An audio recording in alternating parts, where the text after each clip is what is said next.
Okay, hello Physical Science, this is Mr. B, and we are going to pick up again with section 1. Again, we're talking about different forms of energy. Our first form is kinetic energy, and then our second main form that is going to exist is something that is going to be known as potential energy, and then they kind of add a little bit of another word in front of it maybe that you haven't heard before with associated with potential energy, and that's gravitational potential energy. So these two, you can add the gravitational on. It's pretty much going to be the same thing. So potential energy, just to give a definition to start here, is energy that is stored as a result of position or shape. So the energy of motion when an object is moving is kinetic energy. Potential energy is going to be energy that is stored as a result of position or shape. And what that means there is that energy depends on mass, which we can which we have kind of already discussed with kinetic energy. The new thing with potential energy is its height.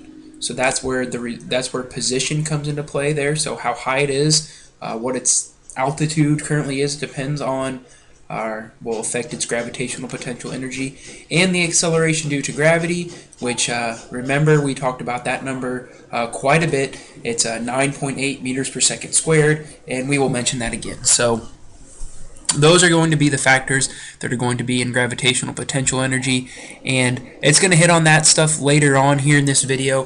For now, they're going to give more of a formal introduction about potential energy.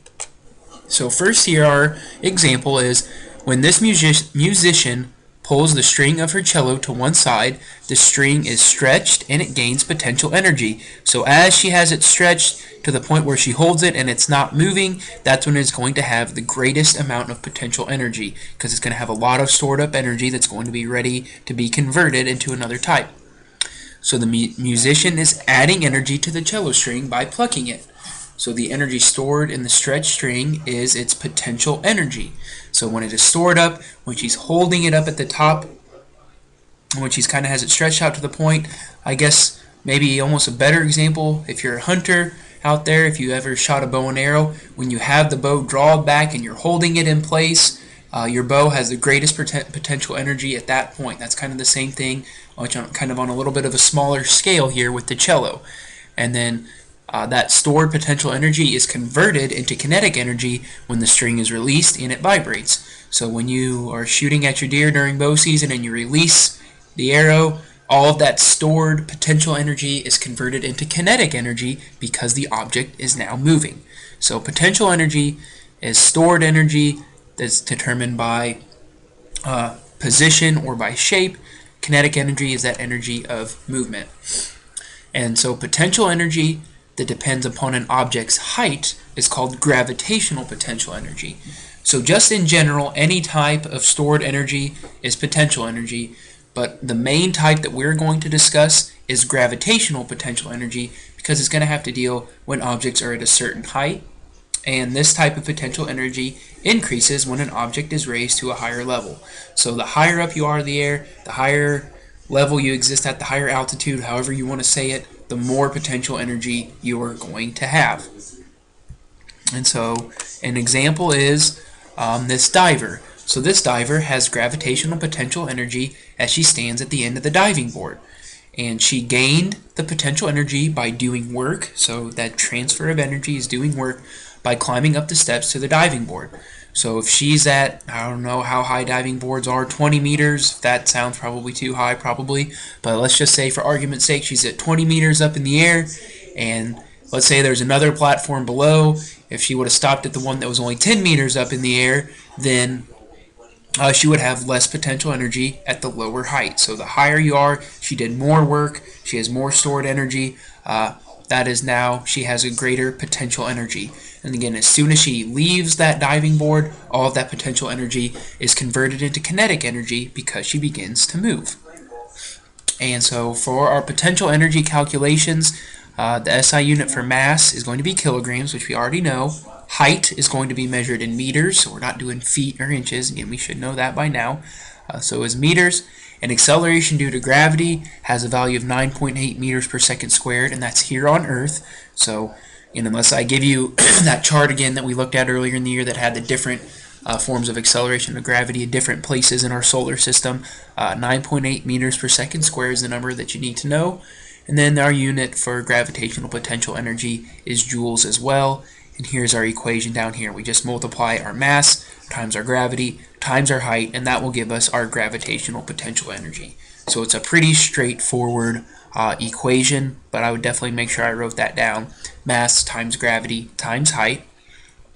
And just a quick sample, no, not the sample yet.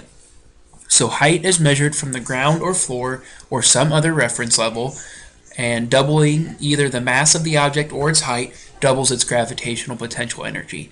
So mass and height both kind of have a fair shake in determining the potential energy of an object, because remember, velocity kind of had more of an effect when we talk about kinetic energy because it was squared. This one is not squared. We just multiply the three numbers times each other, and voila, we have our gravitational potential energy.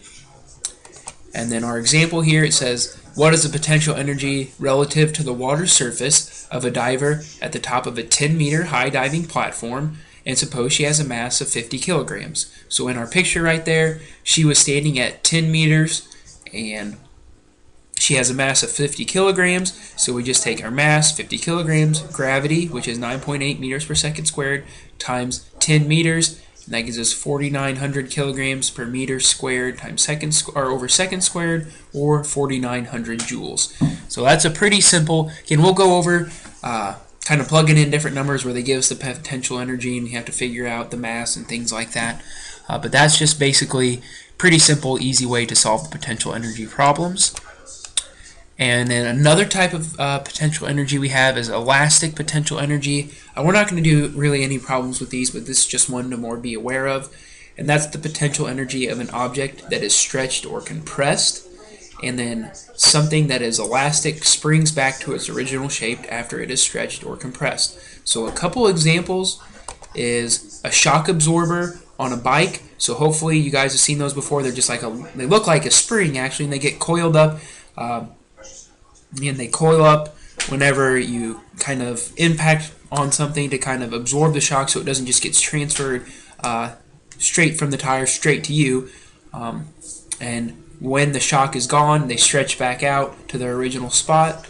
And then a wound-up toy robot, they both have elastic potential energy as well. So I think that is it for that one. We're going to finish up section 1 with our next video. So let me know if you have any questions.